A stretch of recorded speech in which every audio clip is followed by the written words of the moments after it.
The religious are wrong a lot. They have no clue how to rationally evaluate claims, how to look at the world logically, and how to evaluate evidence. They don't even know what evidence is. It sounds good to me is not evidence. So let's go look at yet another example of this stupidity coming up next.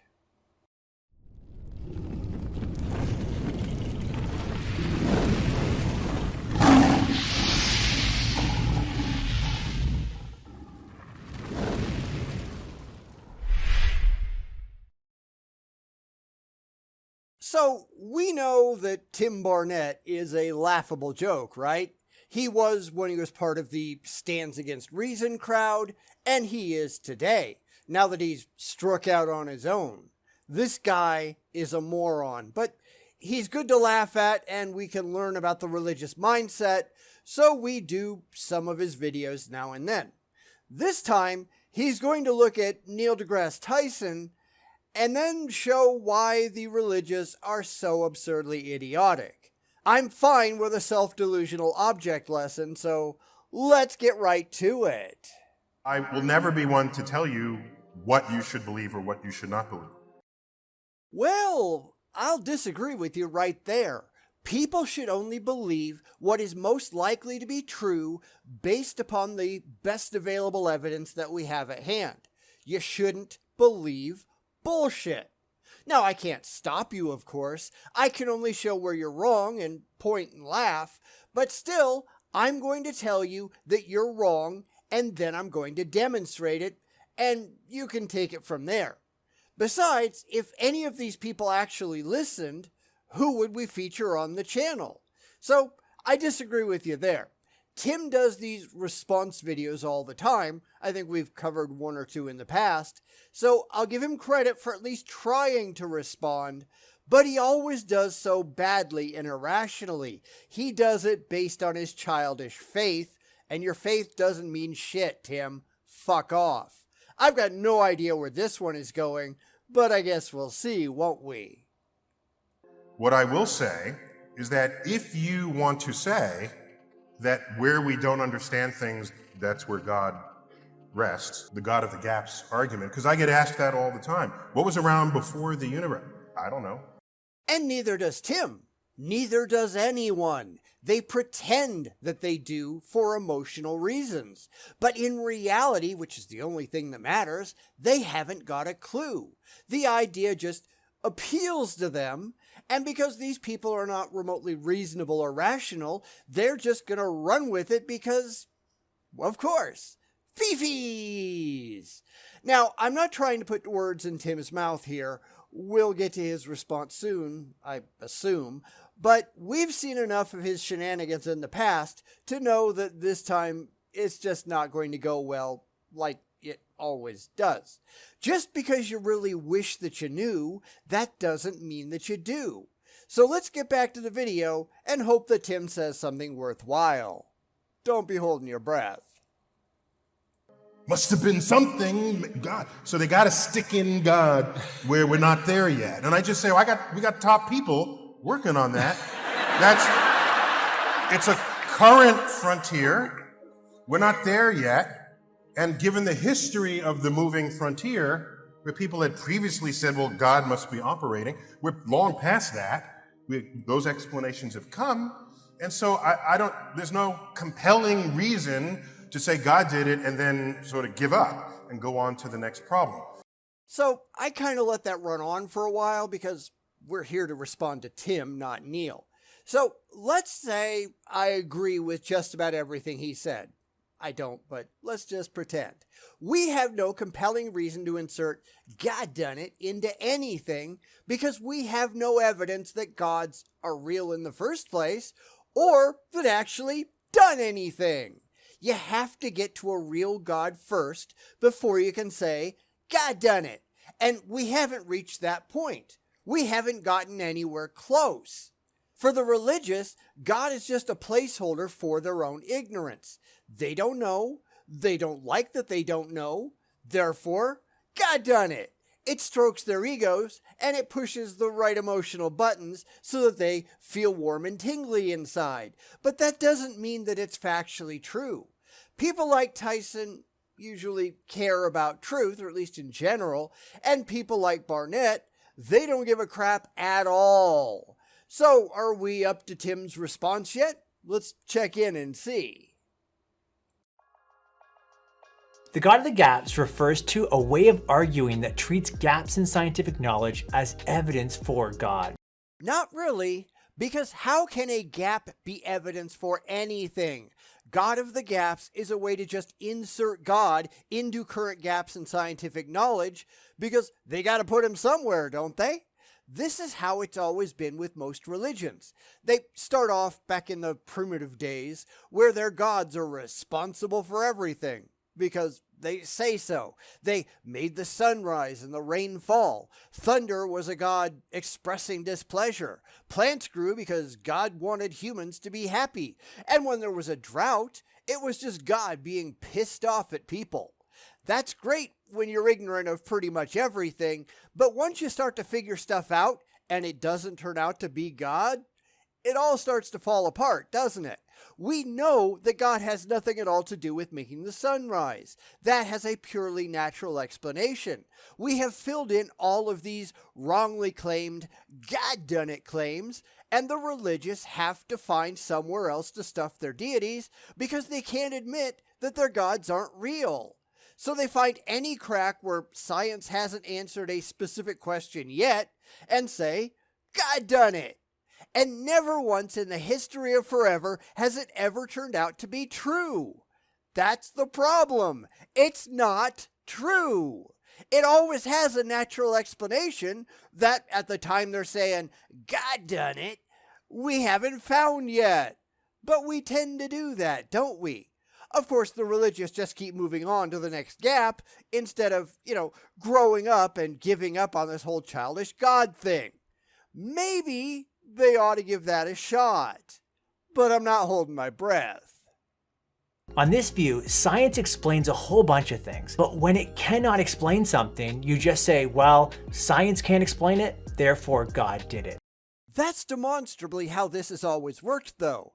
Tim isn't at all concerned about reality. He only cares about his feelings. I honestly think that half of what he does, and he's not alone, is he's just trying to make Christianity look a little less absurd by making excuses for the dumb things that his religion does. He's an apologist in the most rational sense of the word. I mean, he's just apologizing for the stupidity in his head. Like I said, he's not alone in that because lots of them do it. They're out sprinting around with the goalposts, trying desperately to convince people that their religions aren't as dumb as they actually look. But it doesn't actually work because, let's be honest, they are. They absolutely are. So let's get back to the excuses already in progress. This is an argument from ignorance, and it's an informal fallacy. Well, yes it is, and it's your side that's doing it. I'm sure he's going to try to get around that, but that's really all he can do.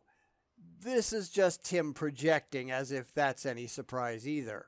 At its core, all religion is just a gigantic argument from ignorance and personal incredulity. I don't get it, therefore God, and I don't like it, therefore God. But where is your actual evidence for your gods? For any gods? Oh wait, you don't actually have that, do you? That's why you have to rely on faith, and faith is positively stupid. So knock that off if you don't want to look like you're a dumbass. Of course, people like Tim can't help it because that's part of who he is. Now maybe an example will help. Years ago, superstitious people thought that lightning came from the lightning god. Now this was a gap in knowledge where many people just assumed God did it. And you are aware that your own god started off as a pagan storm god, right? The origins of his worship go back to the early Iron Age, perhaps the late Bronze Age, we're not exactly sure, where he was generally ascribed with characteristics relating to weather and war. The earliest Hebrews were polytheistic and worshipped Yahweh along other Canaanite gods and goddesses, like El, Ashtoreth, Baal, things like that. Over time, many of those gods lost favor, and El and Yahweh became conflated. Characteristics of some of the older gods got absorbed into what eventually became the Israelite deity, considered a creator god now, because that's what they wanted to be true. These claims start to look positively silly, mostly because they are. By the time any of the ancient mythology started getting written down, it was at the tail end of Hebrew polytheism, although it still appears in the creation myths, etc. Modern Christians are ignorant of their own origins, just like they are of pretty much everything else. Why? Because they just don't care. However, using the methods of science, we now have come to believe that science can be explained as an electrical discharge. Now notice the god of lightning disappears as soon as you go into the lab and study atmospheric physics.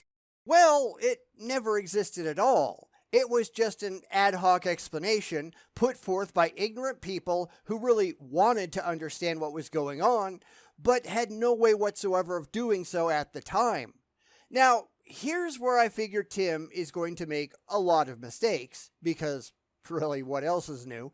But when early Christians claimed things about their imaginary friend, and those things turned out to be false, Tim would never admit that his God went away. I mean, other gods, sure, but his? Never, because Tim has an emotional attachment to his imaginary friend, whereas he doesn't to the others. So he can't see that they were all essentially the same, doing the same thing. They're all just made up, and science does away with them the second that it finds out what's really going on. Not for Tim, of course, since he can't admit that he was wrong. He's too busy running around with those goalposts and making his God harder and harder and harder to evaluate, since actual evaluation is positively dangerous to Christianity and other religions. He's just looking for smaller and smaller holes that he can shove his deity into, and it's not working. It didn't work for anyone then, and it's not working for him now. But then again, Tim is an idiot. So let's get back to it. Also notice how on this view, as scientific explanations increase, God explanations decrease. Which is kind of the point. The more that we learn, the less we need to rely on God explanations at all. Of course, that's not going to make someone like Tim happy, and that's really his problem with it. So I'm going to try to guess at something he might say, or something that I might have said back when I was religious. Well, God is still the explanation for everything. God's just working through nature, or something stupid like that. This is really, really common among the religious. The idea that there aren't any gaps, humans are just shoving science in there, when the real answer is actually God. And this is all being done so that Tim's paying audience, the only ones he actually cares about, can feel better while he runs around with the goalposts. That's what I'd say anyway. Let's see what Tim has to say. By the way, this is why many people think they have to choose between science and God. If you define God as a God of the gaps, then of course science and God are always going to be enemies. First off, you don't get to define anything. It is what it is. If God is real, then God is what God is, not what the religious believe that he is. If God is not real, then it doesn't matter what Christians believe, because God isn't real. The problem is that theists have been defining their gods as the things that make everything work forever. And now that we've actually started to learn a lot more about the world, how things actually work, we're finding out that there are no gods demonstrably responsible. We're not the ones that shoved gods into the gaps. They are. They did it themselves. The things they can possibly say that their gods are still responsible for are shrinking. There is no demonstrable need for any gods any longer. Not that there really ever was. We need to learn to accept we don't know. And a lot of people have a problem with that. because that's something the religious just can't handle. It's a them problem, not an us problem. They need to get a grip and embrace reality the way that it is, not the way that they wish it was. They need to let this fantasy god crap go, and they don't wanna. While there are some who believe in a God of the gaps, most thoughtful Christians do not posit God merely to plug in a gap in knowledge. Instead, they're positing a God where we have strong, positive evidence for God as the best explanation of the available evidence. So, God is nowhere, because you have no strong evidence for God, period. I just laugh when I hear crap like this. Evidence for a God would have to point directly to a testable, demonstrable God. Not, well, it seems to me. But that's all they've got. They've got interpretation, not evidence. They've got faith, not verifiable fact. In fact, as I was writing this, there was somebody on Reddit who posted, well, you can't prove gods aren't real, so they are. That's absurdly common. We see it all the time, but that is not how rationality works. Only a fool believes things that cannot be independently and objectively demonstrated. And that means there's an awful lot of fools out there, right?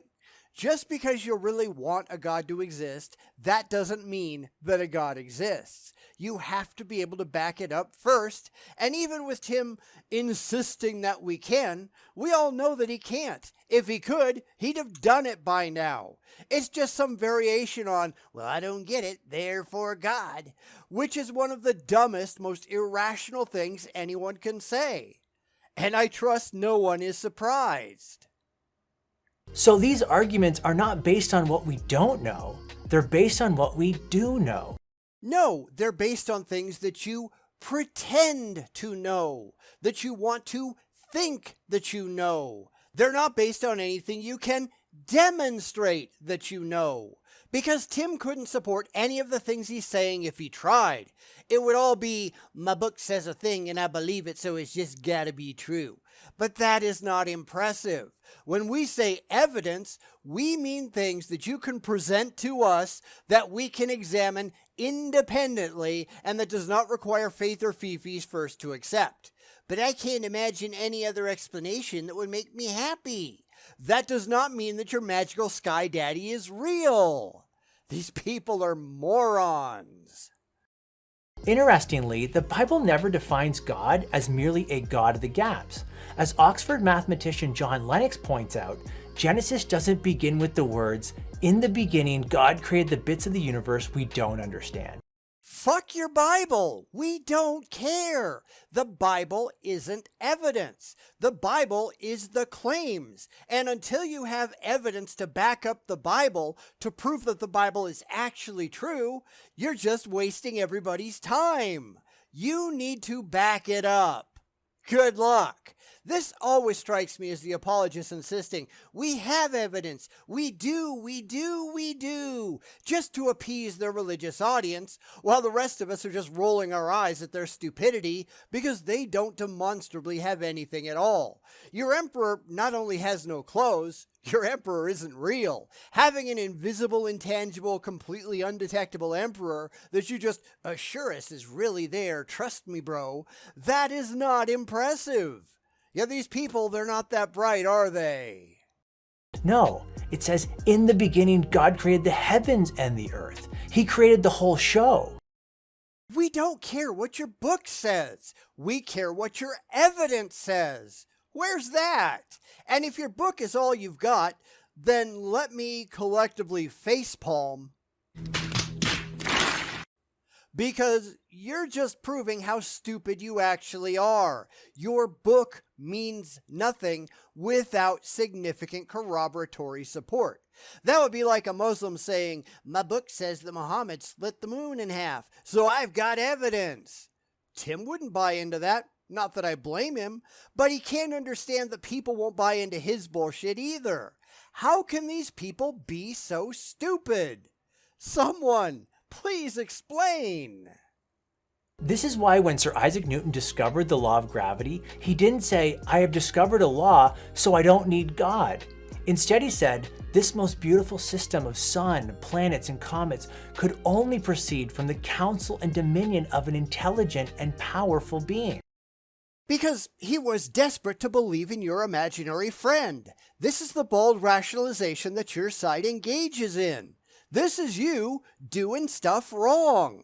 This goes right back to my prediction earlier, which I was right in, and I promise I don't watch these things ahead of time, but these people are just painfully easy to read. He's just gonna plug in his imaginary friend as the ultimate cause of everything because that's what he wants to be true. No evidence required because he is an imbecile.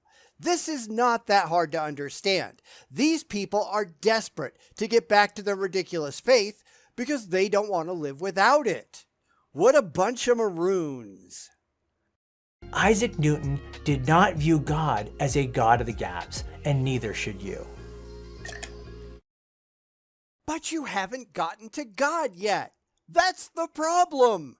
God is your assumption for which you have provided no evidence. They just really want to believe.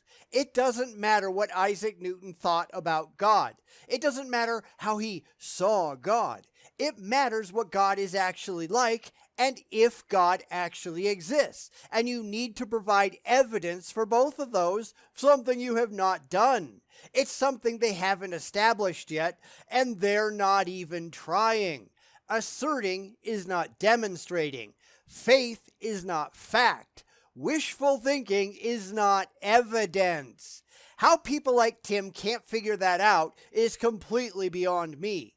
I don't care about your book. I don't care about your faith. I don't care about your wishes and dreams. I care what you can demonstrate is actually true in the real world. That's evidence. That's what you have to have. What you're claiming is nothing remotely of the sort. And that's why you people are such idiots. You can't understand where you're going wrong, and you don't care. Nobody gives a damn what you wish was true. We care only what you can show actually is. And you people can't show anything. You can just assert it. You can just believe it. You can just go, but God is real. Prove it! Why don't you give it a shot? You might not embarrass yourself so much if you did. Wouldn't that be nice?